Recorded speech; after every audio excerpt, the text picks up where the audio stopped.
Welcome to the video. We're going to talk about getting too swole for the bergs. Getting too swole for the bergs. Let's put a cycling cap on. It's a bodybuilder show here. We're going to talk about wheels. What makes the biggest difference? A lightweight frame or lightweight wheels? Pun intended, lightweight. These are lightweights. This is probably the best wheels money can buy if you want to go bling. How much do these wheels cost where you live? These are lightweight Millenstein Gen 4 clinchers. How much do they cost where you live? They're a pretty good wheel. And they're buckled straight out of the box. They're not even straight. That's just handmade wheels for you. So the braking surface ain't so good. It's okay, but definitely you can get better quality Chinese wheels for a lot less money. But weight-wise, and you get that lightweight look. So if you want to get the lightweight look, then buy that. But if you want performance in terms of braking surface, then get a Chinese carbon rim like a Fast Sport is probably the best rim I've ever used. Out of all the rims I've used, Fast Sport with the it's got etching in the braking surface, works really good. So anyway, that's lightweight wheels. What's more important, the lightweight wheels or lightweight frame, Durianrider? I would definitely say wheels, for sure. For sure, wheels. And even more important than that would be tires. You know, this tires is the biggest thing. What have we got in here? We've got some courses on here, some Open Pro courses, TTs. And this is an Evo CX. Evo CX is a course spun 320 TPI. What does TPI mean? It means threads per inch. So the higher the TPI, the more supple the tire feels on the road. It feels more supple. It feels, just young and tender there. If it's got a low TPI, it's probably going to be more puncture resistant. Maybe like a 10 or a 30 TPI. It's going to be stronger, a bit more wide bed, heavy duty, go over the rocks, no worries. But the higher TPI, it's generally going to be a faster feeling tire, and it's also if you do get a flat tire, it's going to go flat real quick in terms of it won't have much form. It'll go flat. You won't be riding home on the flat tire if it's 320 TPI. So something like a Maxxis Refuse non-folding would probably be maybe like a 30 TPI. Very robust tire, Specialized, Armadillo, things like that. Hard durability, Schwabel, Marathon, etc. More low TPI. And so tires are much more important than wheels. Right? So for me, it's tires, wheels, frame. But then again, the frames these days are really good. I mean, you can't really go wrong, really. I mean, you can spend way more money than you had to get the same quality thing. It's like its hat. Like, this is a cycling hat. What's it going to cost you? $10, $30? Some people would pay $100 for a cycling cap. Right? Some people would pay $7,000 a pair of wheels. I mean, don't worry about that. Some people would pay big $7,000 for a carbon frame. I sell carbon frames myself. I don't know how much they cost to make. I don't know how much the big people, the big brands, pay for their frames. And I'm just like, wow, that's some serious markup, And that's what's paying for the staff and the shop fittings and the insurances of like pro teams and all that stuff.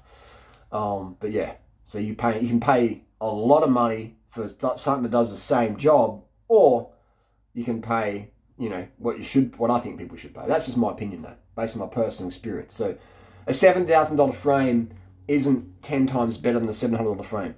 Like, you could get a $7,000 frame, let's say a Pinarello F12. It's not going to go faster than one of my Pragma glycogen frames. It's just not. It's going to weigh about the same. Mine's going to have more durable seat post design. They're both BSA. Pinarello's going to have more schwank factor, but they're both coming out of China. That's right, they're both made out of China. OEM factories. And they're both decent quality. One's going to cost you a lot more than the other. But it's not going to be 10 times faster. It's not going to be any faster at all. Now, tires, yeah, that's where you're going to save watts. And what we call is rolling resistance, all right? So why is a certain tire faster? It's because the rolling resistance is lower. And the higher the rolling resistance, generally the higher the puncture resistance, because it's just thicker, it's harder, it doesn't really deform. But a low rolling resistance tire, it generally picks up more debris, it's more thin, it's just more supple, it's tender, it's a tenderloin, all right? So that's just how it is. And so rolling resistance is the most important thing. And you can just go and use some puncture resistant tires and then use a Continental GP4000S and compare the same PSI. You notice there's a great website called bicyclerollerresistance.com, where the guy or the girl purchases all these tires and runs them over these tests, and it's really, really great to see. So tires definitely, then wheels, and then the frame. But then again, the tires these days haven't improved for the last probably 10 years. The Continental GP4000S It's just a fantastic all-round tyre. It's one of my favourite tyres ever. Probably the most favourite tyre all-round ever. And in terms of wheels, the qualities are so good now. You get a DT Swiss 240 hub with a lightweight Kinlan alloy rim. Even, yeah, you need to go carbon. Carbon rim, I'll be honest with you. It's a bit of a, it's for looks, man. It's for looks, all right? So, and, it's looks. You look at Marco Pantani's time up, those climbs, and you hit those Shimals were heavy, man. And they were tubular rims, all right? I would rather use a tubular tyre on a heavier rim than a clincher, average clincher on a lightweight wheel. Lightweight, literally, pun intended. I would rather have the tubulars. I've got tubulars on my other lightweight wheels, and it just rolls. Like, tubulars where it's at. But it's a more faff for punctures and repairs and things like that. And rolling off the rim. The tubulars feel better. For me, they feel better. They just feel, you get locked on the road there. Even though they can roll off at any time and cause a massive crash, as they did for Bolocki back in 2003 on the stage to Gap. Anyway, I'm digressing here. Tyres, man. Tyres.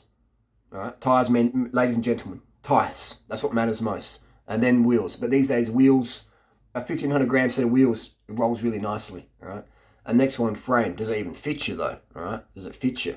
If you want to make your frame faster, take the spacers out from underneath your stem, right? Cut your steerer, get a long plug, and just slam it down, and then you'll be more aero, more over the front, and you get your seat more forward, you'll be more aggressive over the front, all right? Might not be as comfortable for long rides, but it'll be better for climbing. You get better performance. And if you can train yourself to be in that TT position over long distances, then you'll definitely be faster, and you'll feel more aggressive. Like when I jump on my race bikes that are slammed stems, I just you feel more aggressive. I was riding them before, and it just gets you in this state.